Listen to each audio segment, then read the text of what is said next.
So today we're gonna use the MATLAB code integer log to solve a binary integer programming problem.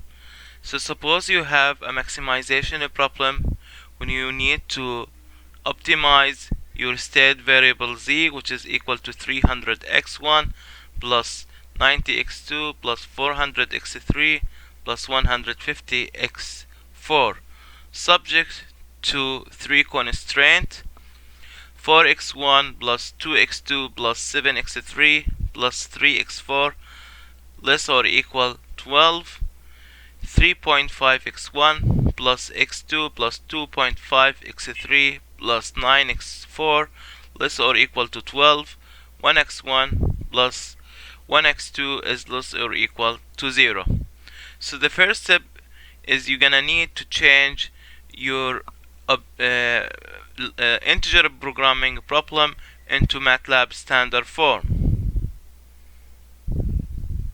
So it's very similar to one you have in the linear prog. So you have to define the f, which is for the coefficient for the objective function. Well, basically MATLAB in all of its codes dealing with the minimization problem. So you're gonna have make c equals to minus z. Then you will put the negative for your objective function. So we have 300, 90, 400 and 150. So my objective function will be negative 300, negative 90, negative 400 and negative 150.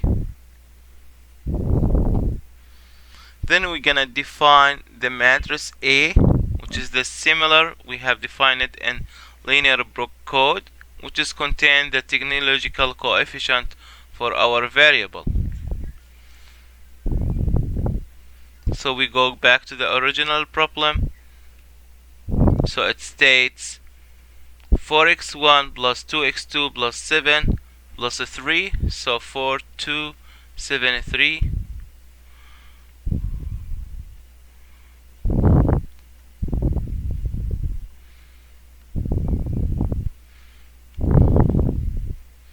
Then you have 3.5, 1, 2.5 and 9.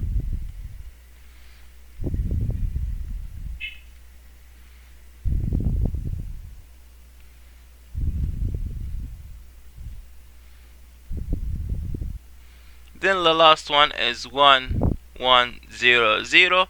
Then you're gonna define the right hand side matrix by B. So the array B will be containing 12 and 12. Let's check out the last one, 0.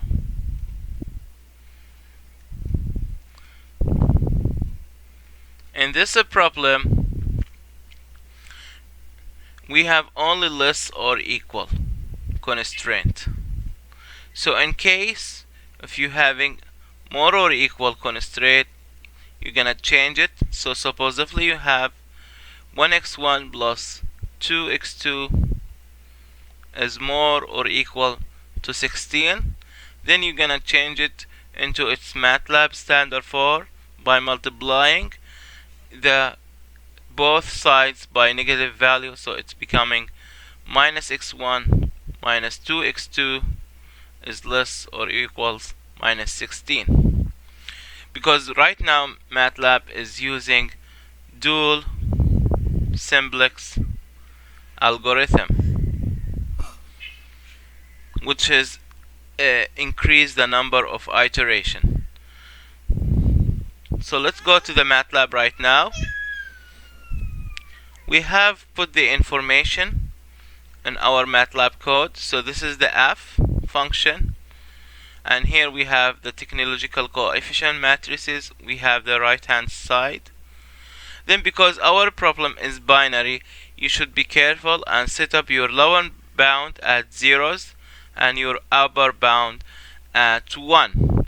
Then there is a clever way to identify which variables are the integer.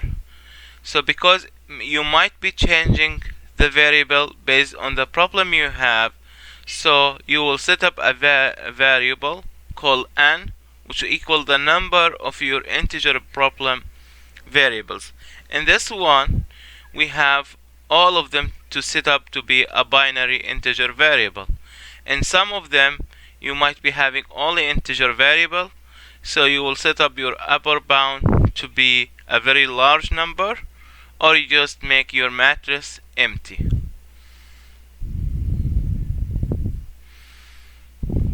So here you will tell MATLAB to which variables are the integer one. So if you put here 1, so it will only count the first one.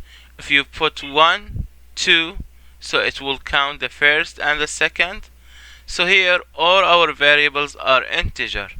So we will put it inside the series, so it will count from 1 to 4.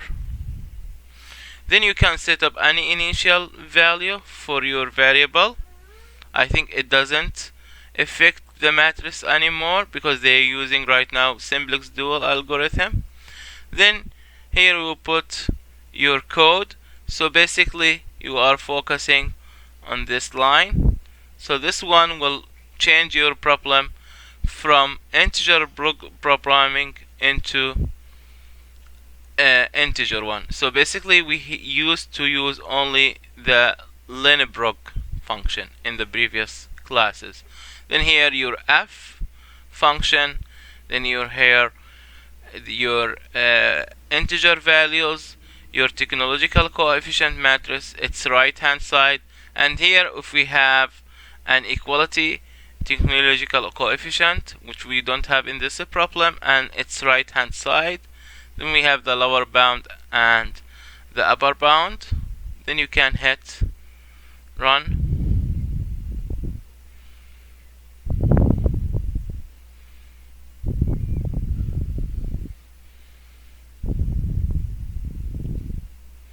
So it gives you the solution.